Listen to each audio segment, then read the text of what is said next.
Did you know that Australia is home to 22.7 million humans? Yet the country is also home to 200 million rabbits, a population 10 times greater than the human population. These rabbits have wreaked such havoc in Australia that the government has declared them a nuisance. Rabbits are a harmful creature to Australia, and Australia has tried every possible way to get rid of them. And China has imported more than 4 million rabbits over the past 30 years, not to eat them, but to conduct a unique experiment in the Khargosh Desert. The results have left the entire world astonished and perplexed. UNEMNEYMONIVN videos once again offer a welcome. Viewers, when a desert swallows green land and converts it into desert. This process is called desertification. And the biggest victim of this is the Khargosh Desert in China. There was a time when the Khargosh Desert was expanding by 500,000 acres annually. This meant that every year, the desert was swallowing up nearly 500,000 acres of fertile land. At that time, China tried its best to slow down this rate of desertification. During the 1950s and 1960s, numerous projects were launched. Sand control stations were built and trees were planted in the desert. But this ocean of sand remained uncontrollable. Then one day, a local entrepreneur named Wang Wanbiao changed everything. Wang invested his money in a unique idea. He began planting dry bushes in square shapes on several hundred acres of desert and interspersed them with willow trees, also known as the bed tree. Willow is a tree that can survive without water because its roots penetrate 300 feet into the desert to find water. This wood is used to make paper and furniture, but only if the tree can survive in the desert. In the Khargosh Desert, strong winds blow sand and scatter it, evaporating any moisture trapped within. To protect the willow trees from these strong winds, bushes were planted around them. Initially, everyone laughed at Wang, saying, "Look, what a fool is planting trees in the desert." But no one knew Wang's intentions. Everything went well for the next 3 years. But then a new problem arose. The willow trees now needed special care. If they were to be sold to the paper and furniture industries, it was necessary to immediately cut off the new branches so that the main trunk of the tree would grow thicker. But this was both difficult and expensive in the desert. And this is where the story takes a new turn. This is where rabbits, specifically Rex rabbits, enter the story. Rex rabbits are a special breed whose fur is exactly like that of an otter or otter. It's extremely soft and expensive, and used to make luxury clothing. But why were the rabbits brought here? Because one simple habit of theirs changed the ecosystem of the Khargosh Desert. Rex rabbits love to eat the new shoots of willow trees. As they ate the new, thin shoots, the main trunk of the tree grew thicker, which the paper industry purchased at high prices. This meant the rabbits both ate and provided raw material for the paper industry. On the one hand, the environment and the economy both began to win. But this was just the beginning of the story. As you learned earlier, willow tree roots go up to 300 feet underground. These roots penetrated the sand, increasing its structural stability. The benefit was that during strong winds, the sand was no longer blown away and the moisture trapped within them was no longer evaporated. Meanwhile, rabbits began to show their true magic. The Rex rabbit's waste, or dung, began to be used as fertilizer. This also became a valuable product in China's zero-waste system. Furthermore, this breed of Rex rabbits produces the most offspring. One female can give birth to 50 rabbits a year. This means their reproduction rate is quite high. As these rabbits increased, their dung also increased and the land became more fertile. In no time, sand turned into fields where organic vegetables could also be grown.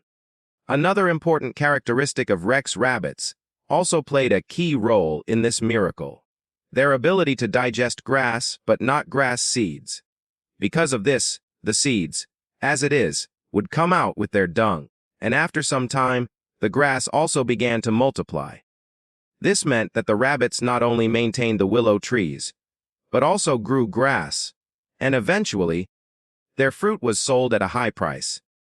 This process became a self-sustaining cycle. The rabbits literally began greening the desert. After the success of this experiment, Wang didn't stop there. He rented 100 bulldozers and began leveling the desert dunes. He filled the pits, leveled the ground, and began planting willow trees on them. Meanwhile, he encouraged local people to raise Rex rabbits. With the help of the Chinese government, he imported millions of Rex rabbits and distributed them among the local people. Each household now became a small farm. This project continued for 10 years, and the entire area was transformed. Once, it was nothing but sand. Now, it is a lush green area. The Karachi Desert has a total area of 18,600 square kilometers. Is spread over. He began planting trees. During this time, he encouraged local people to raise Rex rabbits. With the help of the Chinese government, he imported millions of Rex rabbits and distributed them among the locals. Every home has now become a small farm. This project continued for 10 years, and the entire area has been transformed. There was a time when it was nothing but sand. Now it is a lush green area. The Karachi Desert's total area spans 18,600 square kilometers. According to a UN report, 33%, or 250 square kilometers, have become green. This is the result of more than 30 years of hard work. Because of this transformation, the Karachi Desert is now known as an ecological marvel, instead of a sea of death. But not just the environment has changed, people's lives have also changed. The Chinese government invested 3 billion yuan, equivalent to approximately 400 million. This money was used to build new villages and provide new employment opportunities for the people in the desert. Today, millions of acres of desert are employed, more than 2,000 farms are operating, and 3 million Rex rabbits are sold each year. The average annual income of a farmer has reached 9,600. This means that people who were previously fleeing the desert have now become rich here. According to one estimate, 10,000 people's lives have changed.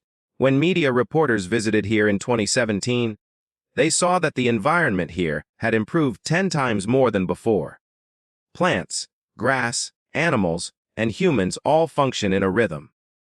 But one question must be coming to everyone's mind.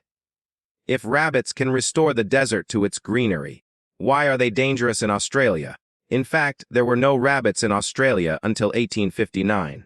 Then, a Britisher released only 24 rabbits to increase their population and keep the British coming to hunt them. After 70 years, their population increased so much that they became out of control. In Australia, rabbits live in their natural habitats, whereas in China, they are kept in a controlled environment. They are used only as much as is beneficial to everyone. This is why rabbits are considered a scourge in Australia and a blessing in China. But the story of the Karachi Desert doesn't end there. It is here that the world's largest solar power plant, the Jumna Solar Power Plant, was built. Spread over 6,000 acres, this plant is made up of approximately 5 million solar panels that, when viewed from space, form the shape of a galloping horse. According to the Guinness World Records, this is the world's largest solar panel plant. By 2012, this plant had generated 2.3 billion kilowatts of energy. This saved China 600 tons of coal and produced 1.8 million tons less carbon dioxide. But if you think this power plant only produces electricity, you're completely wrong. This plant also fights desertification. Sunlight doesn't fall beneath the panels, reducing evaporation, which allows grass to grow. Rex rabbits are also kept there to cut the grass. The rabbits eat the grass, and sow new grass seeds with their dung. This not only reduces desertification, but also produces free energy. Ultimately, the rabbit's fur is also sold at a high price. The panels have reduced the speed of strong winds by 50%. Less sand is displaced, which gradually leads to the formation of new land. Today, if you visit the Kabuchi Desert, you'll find sheep, goats, ducks, and rabbits living together. Grass lies beneath the panels, and clusters of willows surround them. No one could have imagined that the Sea of Death would ever be called the Sea of a Life, and that it all began with the wise use of a small rabbit. Today, researchers around the world are calling this model an economic revolution. According to one report, 50% of the world's area is desert and 40% is battling desertification. Today, even Europe and the United States are trying to learn from China's economic revolution. The message of the Kabuchi Desert is clear. If humans and nature work together, even the Sea of Death can be transformed into a garden of life. We hope you'll like and share this video from UNLEMIOTDIBMOTDION. Thank you so much for your kind comments. See you in the next great video.